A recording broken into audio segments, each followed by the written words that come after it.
Hi, my name's Elizabeth, I'm Justin. and this is Late Night Review. Today we're going to be reviewing something a little different. We're not going to be doing a review of funny videos. We're actually going to focus on something a little more current event. And with that, what would you like to say? So as opposed to reviewing some sort of clip or something of that nature, there's a lot going on in the world. There's always a lot going on in the world. And social media makes it seem like there's even more than there is going on in the world. But nonetheless, I thought it'd be interesting just to give our take, a very generally uninformed, definitely not an expert opinion. Yeah. So if you think of it, of course, vast majority, of the world and the opinions in it aren't quote unquote expert opinions. They're not expert by any stretch of the imagination. Everyone's influenced by different opinions, whatever you happen to listen to or believe, etc., etc. And so it'd be a good take or a good thing to just give a take on the Afghanistan situation right now, as well as the current COVID situation with this Delta variant or whatever's going on. So the point isn't to give necessarily our opinion.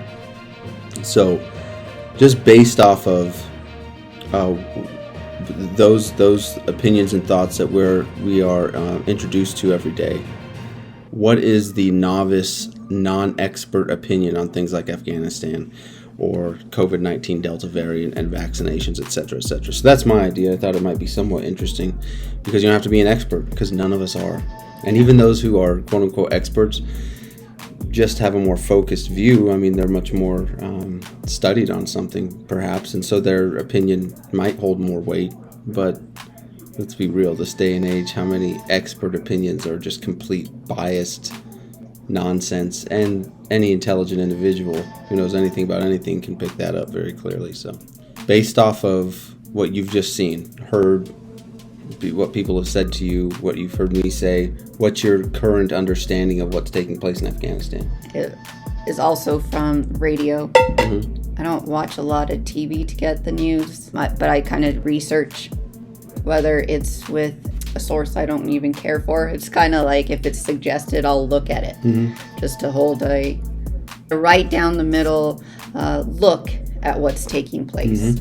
So by exposing yourself to both sides of the argument. Correct. Yeah. So my big concern, which was like a really shock for me today, was when I found out that the Taliban actually has taken control of billions, not millions, billions. And when I say billions, not like one or two, $28 billion of taxpayers' money used for our military was left in Afghanistan, and the Taliban has then seized these items. I mean, brand new boxes. Like there's video footage of them opening brand new boxes of rifles for our soldiers, which they're obviously going to use for themselves. And that was really shocking to me. Not just rifles. They actually have control of 600,000 rifles, assault rifles, which are M16s and M4. Yep. And they have 2,000 armed vehicles, which include Humvees. Humvees and MRABs, yeah. And they have 40, not one or two, 40 aircrafts.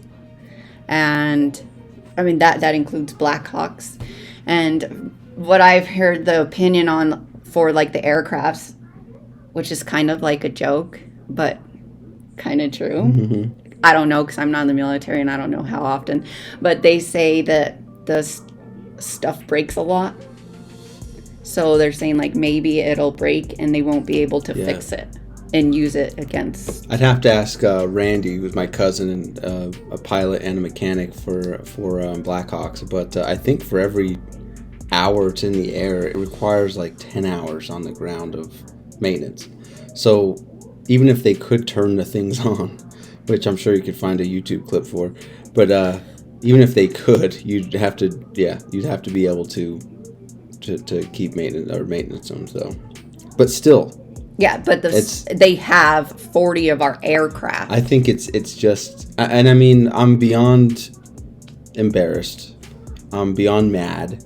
I'm beyond all that to just like, well, now I'm just going to look at it from, this happened and you got to deal with it. So is being in the military, I mean, the amount of control over your personal weapon is egregious, just egregious. And that's just like a little M16, or an M9 or something like that.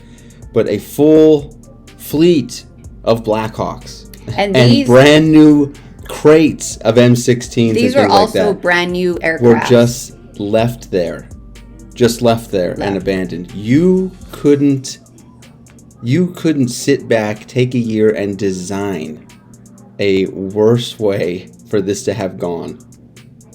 You couldn't have done it. You couldn't sit back and calculate and design a worse way that this could have turned out. Right. I mean, with the exception of us, like, staying there and training them how to use the stuff we're about to leave them or something. That's, like, the only next level that really, you know what I mean? Mm-hmm.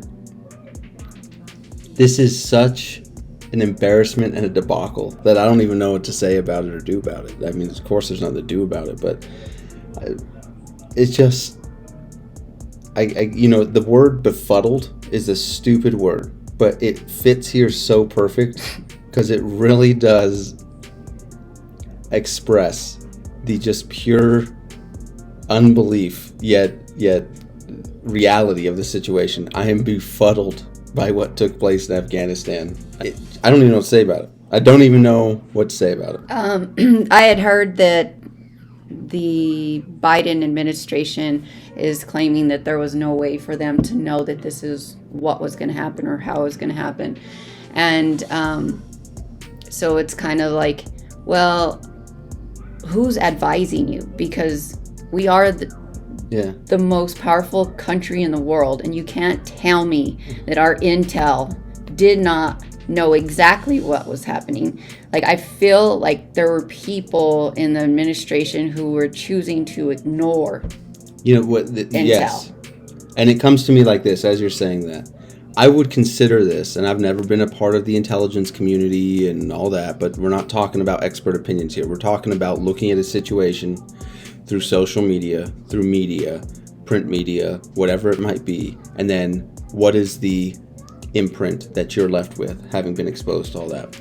But having seen what happened, as rapidly as we withdrew from certain provinces and cities within Afghanistan, the Taliban were there within a matter of hours. Mm-hmm. So if it is the case, and I really doubt it is, but I'm sure there's in hearings that are going to take place here in the next couple months for certain, I'm sure the intel community, at least the grunts on the ground who are actually taking in the intelligence, who are actually out there risking their ass for the intelligence, knew full well, yes, through their contacts and everything else, that the Taliban's ready to take over the second we leave. Yes. I'm sure they did, and they passed it up, and it got lost throughout the chain, or it got to the top where, I'm sorry, but I think 90% of the people that make it to the top aren't worth their salt. They're just garbage people that made it there through God only knows how. And that's the top of any and every organization. Any and every organization. Those who make up the organization are 10 times better than those at the top of it. And that's almost, just in my opinion, not the exception to, but the actual rule. Okay, back to the fall of Afghanistan.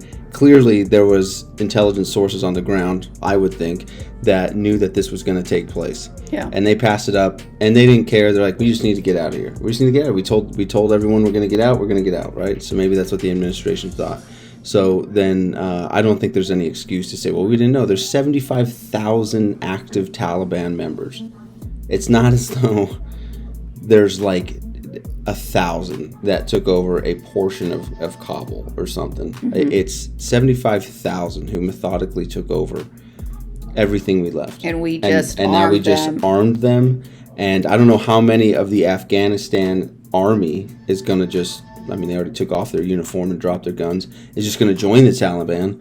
But we essentially just set up ISIS 2.0. But stepping back to what I said, what I was getting into about the intelligence community, I would have to say that if they didn't know, which I doubt they didn't know, but if they didn't know, This would be second only to 9/11 in terms of the absolute failure of the intelligence community to calculate what took place. But I don't believe that's the case. I think this was politics. I don't think it was the intelligence community. Yeah, I don't think so either. I heard it very compared to Benghazi.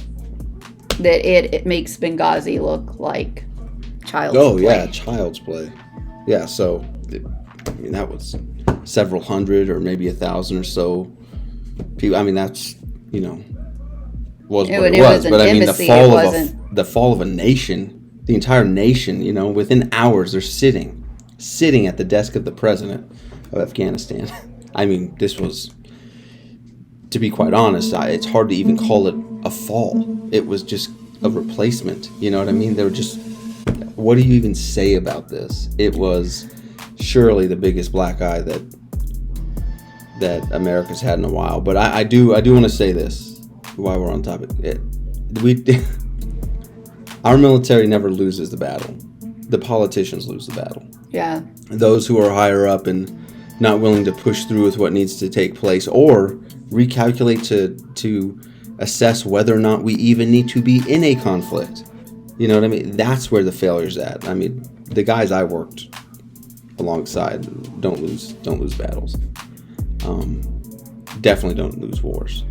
This was a political failure, as is, in my opinion, every loss that we've, as Americans, since in the last century, have suffered was because of politics and those at the top. Yeah. Not because of the fighters. Never because of the shooters. We don't lose wars. They lose them.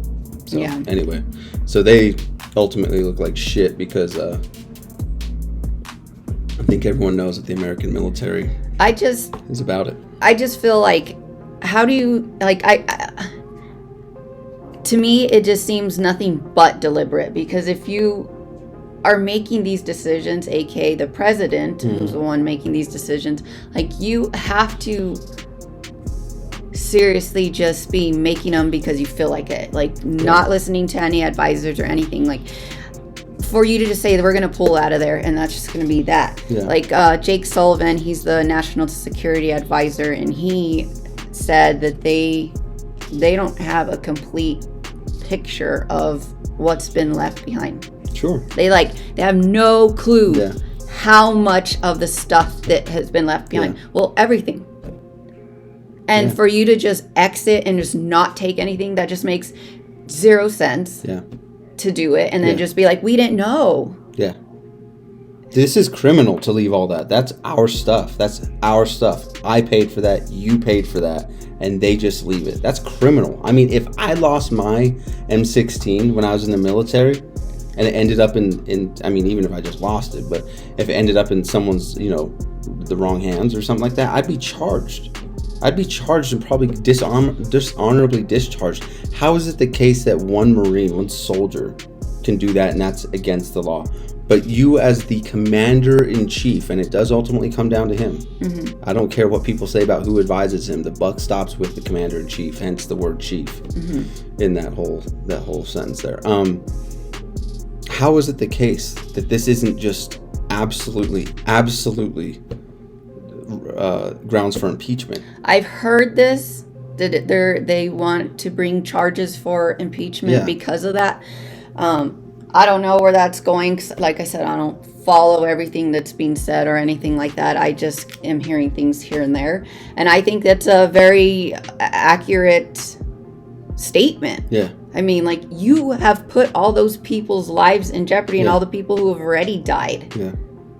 I just want to note it that I have completely left Joe Biden alone. Completely left him alone. The whole time he's been in, just left him alone, haven't said nothing, haven't really commented, and certainly not in a public forum or anything like that. But it's simply when something this catastrophic, comes about, this is room for comment. I mean, I don't care what someone's political leanings are.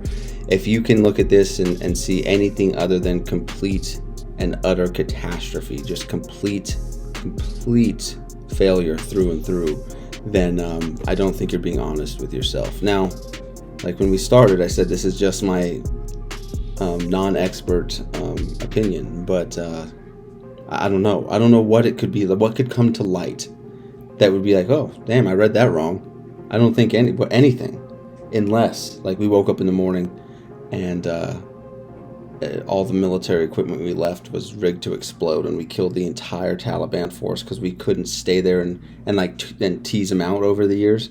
So they're like, why don't we just leave them all our stuff? They'll grab it, these MRABs and these Humvees and everything like that. And just one, at this time on this day, just all explodes. We kill all the Taliban and boom, we win the war. That would be brilliant. That would, but and that would that'd be a very expensive victory. But I mean, hey, it's been a very expensive war. I'm just saying, I'd be like, you know what? I'm gonna shut up. You know what? I'm all right. I'm all right now. I'm good. I read that wrong. Mr. Biden had everything in play. Everyone did their job flawlessly because no one knew what was taking place, and now the Taliban doesn't exist. That's brilliant, but that shit ain't going to happen. No. Is it? No, it's not going to happen. So they're going to use those instruments of war, and they're very good instruments of war to oppress the people of Afghanistan, especially women and children, from what I understand, and just continue their whatever it is the Taliban wants. I can't keep track of all the jihadi groups and shit. You know what I mean? Yeah. I don't know. The Taliban and Mujahideen and I don't know. Whatever it is they want, we just help them immensely. Yeah.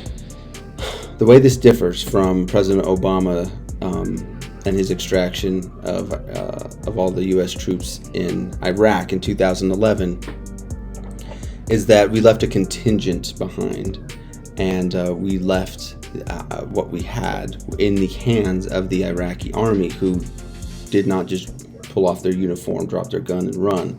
But slowly over time, over a little bit of time, as ISIS rose up and they started taking over, a real battle ensued. And then ISIS was able to win some battles, and then they had some control of our stuff. But that, in my opinion, is, vastly different from simply abandoning everything and just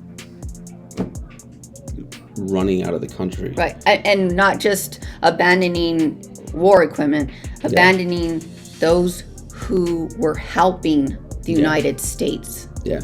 And they're now still there in that country along with other Americans who they're going to find them and kill them on purpose. And Biden's decision literally left these people there. Yeah.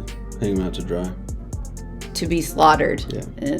They are conducting, at this point, which is good, rapid in and out flights, pulling people out of there and dropped them in certain surrounding countries and things like that. I don't know what that looks like. I didn't go into detail on that, but that's the very least that we could do. Some level of damage control, but nonetheless, I think the damage more or less has been done. Yeah. So I don't know how this can be turned around, but because America is, specifically America among all the nations, is so informed with so much, media and so many opinions and everything like that, I think that a couple of weeks we're going to be talking about something completely different. Yes. Sadly. Some scandal or some who God only knows what, and then we would have forgotten this. But I am really going to make an effort to hold on to this, because the president's job, number one job, is the safety of Americans and direction of the U.S. military. And this was a complete blunder, and I think it just goes to reinforce how that the president isn't very with it. He's not very lucid. He's not very cognizant. He doesn't look or sound or act like somebody who just lost a nation and basically put 20 years of combat operations and deaths of Americans to shame. It's just so foreign, and it's not what we see on our streets every day. It's something they have to see, and you see what the media gives you. Yeah. It's a very incomplete picture, in my opinion, but it's that incomplete picture that people have in their mind that feels so real, that feels so authoritative, like you feel like you know what's going on. We really don't. We really don't know what's going on. You know what I mean?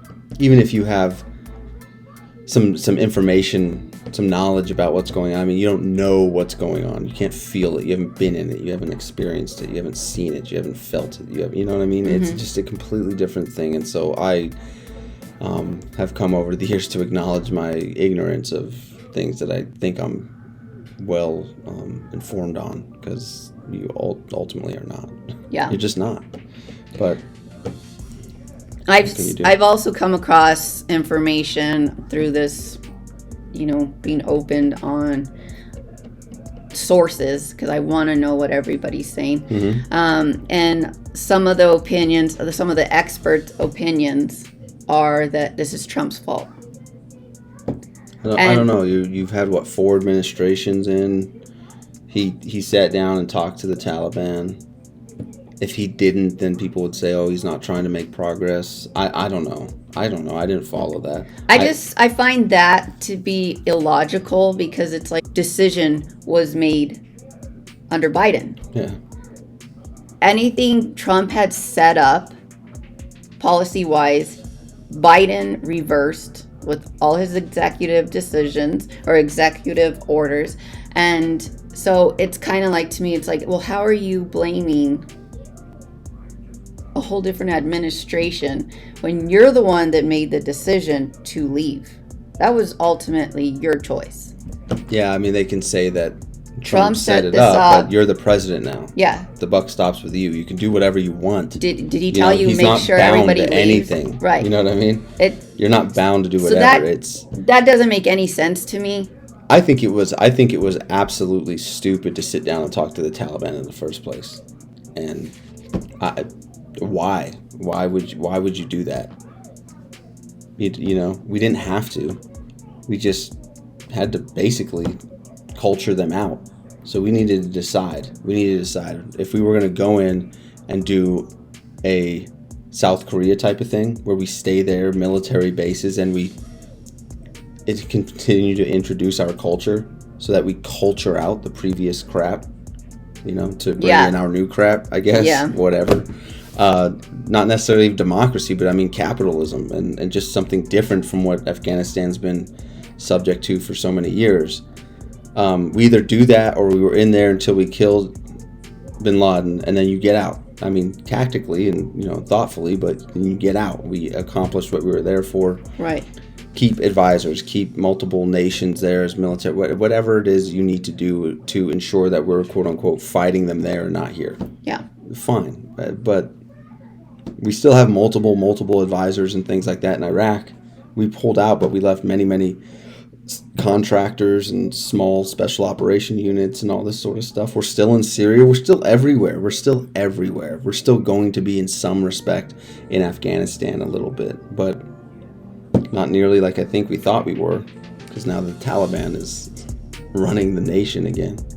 I don't know. We'll see. Who knows? It's could be all uninformed. I could be completely misinformed. I mean, you can definitely check out pictures. As far as I know, they're still there. You can see the Taliban on our Humvees. I mean, yeah, they are driving them. These helicopters were actually just delivered to Kabul a month ago. So they're brand new. Yeah. Do you know about how much it costs to make one helicopter? One of the Blackhawks? I don't know, multiple millions. So that's just one. That's one. And I want to say one more thing about Afghanistan. That. Yeah. Okay. Part of the stuff that was left behind that also stresses me out too, is that there was 162,000 pieces of communication equipment left. Oh. 162,000, not 2,000, not 100. Again, let you know, go ahead, finish your thought. Go ahead. I was going to say, to let you know how important it is for one soldier, one Marine not to lose their piece of, I forget exactly what we called them, but they were the larger radios, they were encrypted, but handheld. And when I was on these oil terminals off the coast of Iraq, you had them on your gear, and at one point I almost dropped mine in through a crack and into the ocean below me. And we had already been briefed that if that happens, we were to, obviously tell the commander right away. because they would send out divers to go get it. That's how important it was. And they let you know, you'd be NJP'd or whatever as well, and liable for blah blah blah blah. And how can you, with a straight face, say that to your Marines, your soldiers, whoever it is, when the president, the commander-in-chief, just abandoned 162,000 pieces of communication equipment? Yeah. Night vision goggles. The night vision goggles, 16,000 night vision goggles. Just I think some people might just think, oh, it's night vision. But what a lot of people don't realize is the night vision that's available to the general public is not military grade. Like, I had been told at one point in my life, I think, that the night vision we have was the night vision that the soldiers used in World War II. That it's that old. Like, our technology is that ahead. And they just left civilians. What civilians can get now is equivalent to something that you would have in World War II or something like that. That's what's been released to the public. Yeah. So the fact that they left 16,000, and it's always said that American military rules the night, and that's why. And that's a big concern now because of that. Huge. So you just gave them the opportunity to compete with you at night. It's just mind blowing. So trying to pull, trying to look and see if there's any silver lining to this rolling dumpster fire that was the withdrawal from Afghanistan. Now we know the locations and things like that of our equipment and stuff. Hopefully someone wrote that down. Anyone trying to turn them on or whatever, I think we should just bomb every piece of American military equipment left. This is what I've heard about that. They said, well, if we start airstriking our stuff out there, that they're afraid the Taliban is going to go like next level and just start mass murdering. Just like, it's just too much. We can't take that chance. And it's just like, so if this is why you don't just abandon stuff. So you're saying that if we start to target our equipment that we left, that the Taliban's going to retaliate by killing women and children and stuff over there? Yeah, just like, they're gonna say, you keep blowing this stuff up, we'll keep killing. Yeah. I got to be honest, that sounds like something they would do. Sounds like something they would do. Absolutely, but it's a fair point to say that there isn't necessarily an age at which it should be capped, per se, to be president. But definitely if you can look at someone and be like, it's no spring chicken anymore, you know what I mean? That person doesn't make sense when they talk. They call people dog-faced pony soldiers or something, whatever he said. And just be like, it's not because you're old. It's because we think that, age is catching up to you. You know what I mean? You had a good run, 48, 49 years in politics was good enough for you. Go enjoy what's left of your life. Go enjoy life. You don't got to be president. Why? I don't know. Why? You already vice president. You've seen the White House. You got the pens and the M&Ms. Go hit the beach. You know what I mean? Well, that's ageism. No. That's just recognizing that someone ain't no spring chicken anymore. Yeah. If I was walking around and I couldn't remember where I put my freaking pants or something and all that, I wouldn't be like, vote for me for president. I'd be like, take me to the nursing home. You know what I mean? Nursing home. Something. Not to be a jerk. Well, you definitely shouldn't be running for any office of any level. Chief military officer. Yeah. But sorry. So I wanted to make sure I put that out there because that was another like shocking thing. Like, yes, it's not just this stuff, like night vision, like that one, that's just shocking. And then to hear how important just one walkie-talkie is. Yeah. Is that what it's called? Yeah, what are they called? It's a radio. One radio. How important one radio was. I don't know. It's some encrypted something. You just knew you shouldn't lose it. Yeah. But I mean, to hear that, like from you, that how important that is. And you're leaving 162 yeah. thousand. One weapon. I could be NJP, dishonorably discharged. Yeah. They shut down Camp Pendleton when I was there because someone lost a rifle on a range. Shut it down. And we just like equivalently airdropped hundreds of millions and tens of billions of dollars of military equipment to probably one of the worst organizations on the fucking planet. You know, and it just there's too much. no room. There's no room here, in my opinion. There's no room to be like, oh, you're being biased, Justin. You should ease up a little bit on that. Yeah. You know, no. If there's one thing you don't do, it's give the enemy $28 billion of your military equipment. I'm just saying. Yeah, modern. You know? Yeah. Yeah. Up to date what you're using. Like exactly. You aren't going to arm your enemy with your. I guess I'll leave it at this. Okay. It's just good policy not to give one of the fiercest, you know, medieval level groups of bad guys your military shit. I'm just saying, you shouldn't do that. If there's any measure of success, that might be a good one, you know? Oh, well, at least I didn't give them $28 billion worth of my military equipment. Mm-hmm. That's a win. But that didn't happen. No. You know what we did? Exactly that. Gave them that. That's what we did. I just gotta, move on from this, because there's no way to look at it. Unless we go in and he's like, you know what? Made a mistake. We're going to bomb it out of them. Everything. We're going to clean it all up. Then I'll be like, all right, well, still very expensive, but at least it's not in the hands of a megalomaniacal, culture of mid-century. Oh, God, I don't even know what to call those guys. Dumbfounded. It's just like. I'm going to make a point. Not because it's petty, but because it's worth holding on to, that this is, in my understanding, in my lifetime, in my study of military history, the worst military blunder I have ever heard of. Ever heard of. The worst. And I'm saying that as a member of the military. I'm saying that as an American, to the shame of the political elite ruling class, and the worst military blunder I have absolutely ever heard of. I can't. The only thing that would make this worse is if we left them nuclear weapons with instructions on how to use them. You know what I mean? Which, let's not rule that out. We don't know. Just like we were over there just doing some black ops nonsense, some research we weren't supposed to be doing. And they're like, everyone pack your bag. When? We're leaving right now. Like, now.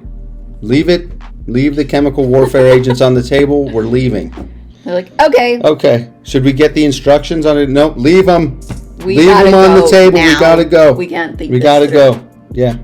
So that's the only way I know of for that to be any worse. This is horrible. And I bring it up because we're talking about $28 billion of military equipment. And the many, many trillions of dollars that have been spent over the past 2.5 years because of the COVID-19 debacle. How, at this point, do you look at money and be like, that has value to it? Like, you know what I mean? Like, it's just because we all still agree that if I give this person $10, they're going to take the $10 because they believe that $10 will still get them $10 worth of something, whatever that might be. Yeah. And that's the only reason. We're just all playing make-believe. This is all monopoly money at this point. And I don't know how to see it differently than that. How are we were 19 trillion in debts or something a year or before in 2018, and then 19 hits and we shut the world down, and then we come out of it, and now we're just having money dropped into our accounts from the IRS and stuff like that. But everything has like inflated in price. So a lot of people are like, ooh, I have this money now. And it's like, have you noticed that everything went up?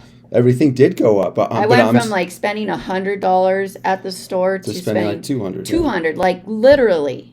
Well, I'm saying, but inflation, absolutely. So that's the natural, natural thing that takes place after you just print more money. Yeah. But I'm just like, at what point is there the proverbial straw that breaks the proverbial camel's back, and you wake up and Bernie Madoff and all these guys at the quote unquote top are like, American currency not so stable anymore. Let's go with the yen, or let's go with the whatever. You know what I mean? And they pull out of it, and that's it. That's the domino that starts everything. And based on my very limited understanding of how the American and world economy works, that just seems to me like it just doesn't seem like we can continue on this road forever before someone's like, we're going to have to back a different horse now because America just keeps printing money and giving stuff away. And, that $28 billion worth of shit they left in Afghanistan for, I just don't even know what to say about it. I don't even know what to say about it, except I'm concerned that, as bad as Afghanistan and COVID and all that is, to my understanding and my studies, with the exception of something catastrophic like an asteroid slamming into Earth, something catastrophic like that, some level of natural event, or Yosemite blows up or whatever, Short of that, man-made type of stuff. Even if you were to release chemical agents in the air, if you were to nuke 4 or 5 cities or something like that, it wouldn't be the catastrophe that would ensue in the near future and with ripples into the centuries to come if the global community collapsed due to the absolutely destabilization of the dollar. We're talking like 75% death rate in the world. Yeah. Huge. You're talking there's 1.5 billion people left, where the day before there was the years before there was 7.4 billion. Catastrophic. Absolutely catastrophic. And I guess I bring all this up because it's the next stimulus and the next stimulus and the next stimulus and the next stimulus, and it's just trillions upon trillions, and now a multi-trillion dollar, I think, right, or $1 trillion deal that was just passed through Congress, infrastructure. Oh yeah. And it's like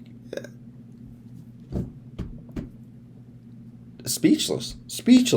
Trillions. I remember when it was like hundreds of millions, and we were like, holy shit. Yeah. And then it hit $1 billion. We're like, oh my gosh. And now it's $1 trillion, which I think that's why the charges just keep adding up. It's just like, whatever. Yeah. Not just to be a number. Alarmist, and but is anyone else concerned with this? Looking at the debt, I think that. Are you concerned with this? I think that is the sleeping giant. This though, let's bring it out of the black hole that we descended into, and let's just throw a Hail Mary here and say that maybe we do have some sort of significant change due to what I think, in any way, would need to come through some major scientific advancement, like a different energy source, some sort of food or something like that you only have to eat like once a week. Oh, wouldn't that be great? You know what I'm saying? So going off of what you just said about, wouldn't that be cool if there was a pill? A lot of people love to eat. Mm-hmm. I'm not one. I find it just time consuming and stressful and expensive. Yeah. A lot of people just really enjoy different foods, but I just if I could take a pill to just get my vitamins and stay alive, I would go that way and thrive. But not only stay alive, but you just I just feel I wouldn't good. have to full, have dental visits. I wouldn't go eat this pill. Why? Until there was long-term study. Yeah, long-term studies. I'm cool with that. I'm all for it, but let's. I'm not about to send something into me that we have no idea long-term studies of what it's going to do. It wouldn't come out last night and then this morning we're like, never have to eat again. It wouldn't happen like that. This would probably be multi-generational thing. Would think. Well, I'm just saying because this is great idea, something let's just say we're on a scale. Obviously, we already headed that direction with our food sources in the world and the amount of people. So let's just say, they finally did come out with this, and in order to sustain the population and growing population of the world, everyone has to do this, right? I still wouldn't take it until there was study done on it that it's not going to kill you, or no, for sure, it's not going to sterilize you, unless maybe that's their intention, since there's too many people on the planet. Maybe there's a red one if you want to be sterilized and not hungry, and this one you can still have kids. Yeah. But you won't be hungry. But you know what that reminds me of? is this COVID shot. Yeah.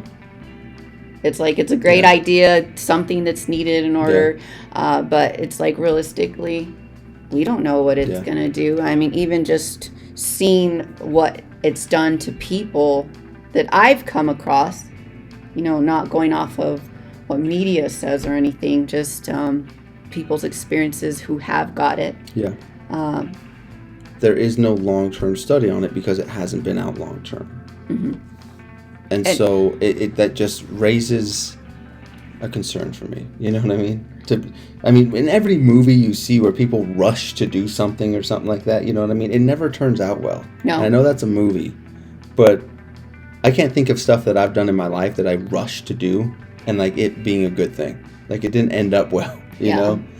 And so I'm just a little hesitant about rushing out and you know, preaching to the world that everyone should get this shot. I don't know anything about it. And I bet if you ask 99.9% of the people who have gotten it, or 99% of the people who administer it, they couldn't tell you what's in it and how those ingredients act with one another, much less act with one another inside the medium of your body. Yeah. And different bodies at that, you know, different physiologies and things like that. There's just so many question marks that I'm befuddled once again. That word, I'm befuddled as to how so many people so quickly just like started to say that if you don't do this, you're a science denier and all that. I'm like, all right, show me the science. Anti-vaxxer. Show me the science. Just show me the science. Well, there's not enough yet. It hasn't been long enough. Well, then what are you talking about, science denier? That's exactly why I'm hesitant. Right. I want more science before I start injecting a chemical compound or, you know, a cocktail into my body. Right. I'm just, call me crazy. I mean, now that I have control of my body, when I was in the military, I didn't. They shoot you up full of whatever they want. You just show up at sick call or show up wherever, and they just start shooting you full of stuff. You have no idea what's in it, and you can't really refuse it. But the difference is, you as a person signed an agreement to allow them to do that. Yeah. Where here, they're just going, you're going to do it. Yeah. We don't care if we have consent from you or not. As you're of going now, to do it. There's still no law that I'm aware of that says you have to get it. What it is there's, you know, people requiring businesses, you know, requiring you proof of you having gotten it to maintain employment or to go eat dinner in their establishment or whatever the case might be, which, you know, to be quite honest, you know, they're at liberty to do, you know. Sure, they're at liberty to do. Your business, you get to decide more or less who you want to serve. Obviously, there's lines there. Sure. You can't say with this gender, not that gender, and this color, race, not that color, or whatever, but you know, I'm sure this is going to be litigated in court for months and years and decades. But nonetheless, I just want more science on it, you know? Yeah. I'd be happy to take vaccine. I've taken many, many, many of them.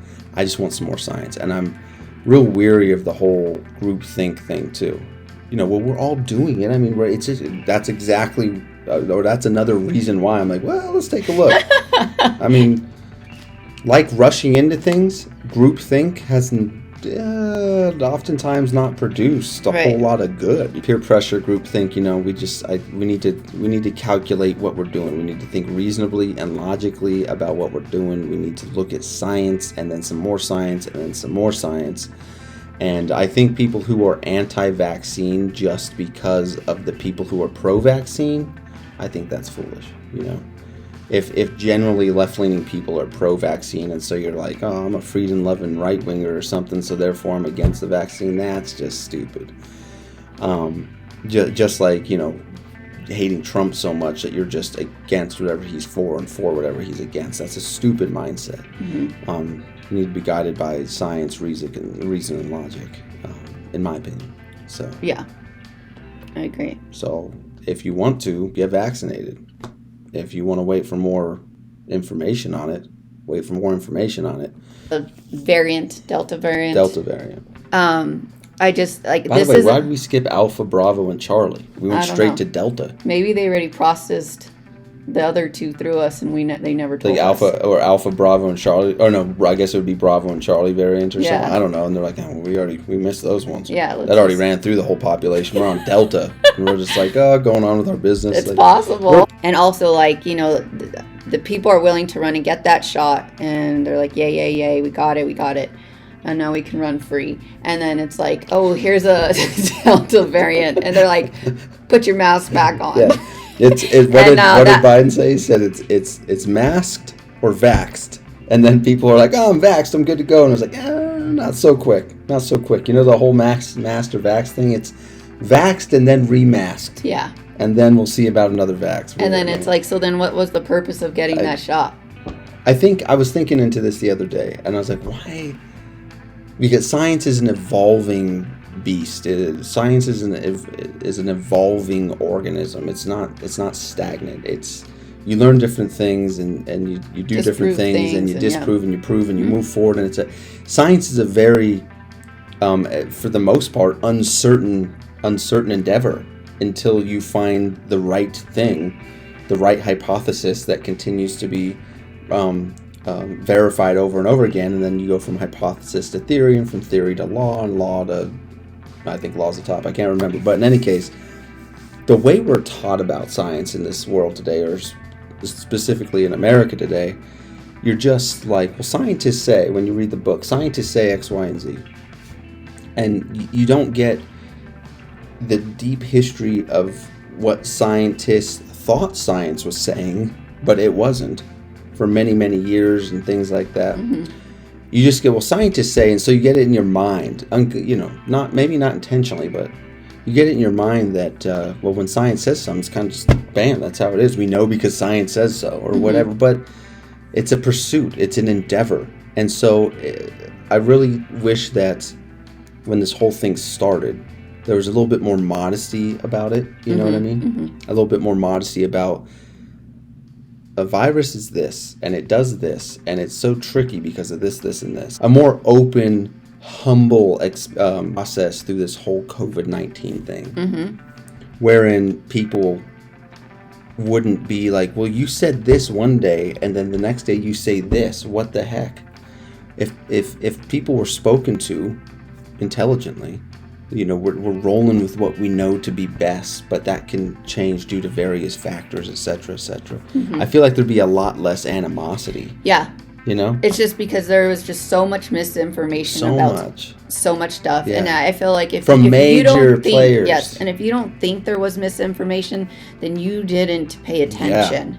Because you didn't need to look at any side. You just needed to get information from any side and then go research it. Yeah. And a lot of people don't know how to research, so they'll just take what they're being told. Yeah. Like you just said about science said it, so we just take it. They said it, we just take it. Instead of questioning, like, wait, am I being lied to here? Or am I not? I want to know who's lying to me. Is it you or is it you? And since that was so muddied by the people we trusted in our country, the media, now it's just like, you want me to trust you to inject this in me? Right. And you're telling me there's no side effects, this is like the ultimate, like never existed in the world find or creation. And we got it right the first time, and we've never been able to do this in history, but we did this time, and now you better take it. Yeah. And it's just like, and if you don't, then you're a fool. Then you don't trust science. Then you don't trust science. It's like, science. Science pretty good. You're kind of like an idiot. Science showed me. Yeah. The opposite of what you're trying to tell me. Like, science says no. You need to keep replicating this and seeing what results are. Right. Like, didn't anyone do science projects in elementary school? And to be real, how do we know that we didn't? And I'm not, I'm not a doctor. I'm not anything like. All I'm saying is, coming from a very layman's perspective, is it good to start shooting stuff in a virus? Maybe it's what the virus wanted. It's like, oh, great. This is what I was missing. Now I can, complete my virus self and create what we now call the Delta variant. And we're like, the whole time, you better shoot yourself foolish. Now, I don't know anything about anything when it comes to all that. All I'm saying is, what I do know is that, like you said, it felt like one day you were turning on the news and hearing this, and the next time you were turning on the news and hearing that. And I don't mean different news stations. I mean the same anchor saying different stuff, just days apart from what they were saying. I literally watched somebody give a speech, and then listened to the TV and hear what they summed up or what they said, and they're like, they said this, and I'm like, and it wasn't what they said. It was the exact opposite. Yeah. And I was just like, holy cow. Like, if people could have experienced that moment with me, they would start questioning what's being told to them. And you know, if you didn't take the time to educate yourself and watch this speech, you're gonna go, well, it's a trusted source and I believe them, so why would they lie to me? What's the goal here? Yeah, but the mask is a huge thing. It's like the hugest thing of the COVID-19 before the vaccination. It was like, if you're not wearing a mask, you're anti-science. But he was the one who originally said you should not wear a mask, and the reason why you shouldn't, and he goes into lists like 3 different things that makes perfect sense, such as playing with something and getting it, and getting your hands dirty or whatever, and getting the virus on you, and then you put it on your mask, and now you're just inhaling the virus continually. Or now it's on your mask and you sneeze or whatever, and you're violently like blowing that all over the place, even though you didn't have it. It's on your mask. Things like this he was just making a lot of good sense with. And then there was just like a rapid turn at some point that he did. And then it was like, you are absolutely a fool if you're not wearing a mask. And I was like, wow, I remember that feeling. Like, well, you know, wow, he had come out, I had read somewhere that he had come out and explained why he said that. And his excuse was he didn't want everyone to run out and buy a mask. Whatever. Because he wanted... Then he should have just been honest about it. Well, that's what I'm saying. It's like, well, okay, so then you just prioritized who's going to live. So you yourself are choosing who's going to live. If you knew a mask was going to help, but you didn't want people to run out and get a mask. That makes... I don't know. It's like... This is the insanity we're talking about. It's like, but you want me to trust you wholeheartedly. Yeah, okay. It's like, no, you couldn't even be honest with me about a mask. Yeah. At least, and all I'm waiting for is like a note. Just note it. Like, listen, there was like 3 or 4 different times, and I thought one thing, and I came out strongly for it. But once I re-examined data, or I had new information presented to me, this is why I had to change my mind on that. I really feel like, as the nation's top infectious disease expert, it's I'm beholden to coming out and explaining not just what I'm thinking and why I'm thinking it, but how I got to that decision, so that I maintain what is absolutely the most important thing with the American people, their trust. Yes. And if he can come out and be like, listen, that whole original thing where I said, don't do the mask, I picked that all up. Mm-hmm. Put a mask on. Like, for sure, put a mask on whenever you possibly can. Really will help for this, and this reason or whatever. And then I can get on board with that. But not to just come out and just, like, say you're stupid or just act like, I can't believe you're not wearing a mask. What? You're the one who initially said this. Yeah. And now that you just come out and say... It's this whole thing. It's, again, just trust everything I'm telling you. Just take it, believe it, don't question it. And it's like, we worked on... I mean, COVID-19 was just a continued thing. And I feel like the cherry on the top of this, like, 2 or 3 years of just craziness was Afghanistan. There's your cherry on top where it's really like, you think I can't top how bad we that up? Hold my beer. And I'm not talking about just a politician or... an administration. I'm talking about the government. Yeah. Because an administration changes, but like 99% of the government stays the exact same. The exact same. So it's the advisors who are advising these people, who advise those people, ultimately advise the people at the top, and et cetera, et cetera. And it's what a mess. So I'm talking about the government, whom we pay to take care of these things. Right. And if you can't be right, at least be real. If you can't be right, at least be open. If you can't be right, at least be truthful. I just feel the reason why they don't do that within the past years, I just feel like we're being treated like we can't make our own decisions. Like, let us make it for you and just trust us. Yeah. And it's like, what happened to growing up and being an adult and finally being able to make the choices for yourself? As a child, you as the parent need to make the choices to help your child live long enough to make it to adulthood, to where they can get educated enough through their life so where they can start making the right choices for themselves. Yeah. And it's just like that just being taken away, and it's just like you're incapable. Yeah. You're incapable. Yeah. We don't care what you have to say or what you're experiencing through your own body from whatever. You're incapable of making a decision. Yeah. Especially when it comes to something so so real and raw and intimate as injecting something into your body. Like masks, you could argue like, that really sucks, but I'm not injecting something in my Right. It probably isn't helpful, or maybe it is really helpful. I don't know, but nonetheless, it's just a face covering. Sure. Whatever. But it's like, hey, inject this into your body.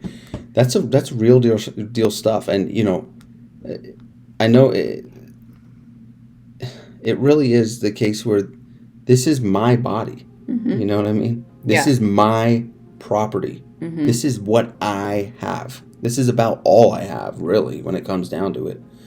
And you're going to try to tell me that. I just can't see this going well for the country or the world. For that. Yeah, it's the world. And people, you don't see this on the media unless you research it, but it's a world stage, and it's not just the people in America are trying to stand up for themselves or, to make their own choice. It's around the globe, and you don't see those protests. Not France.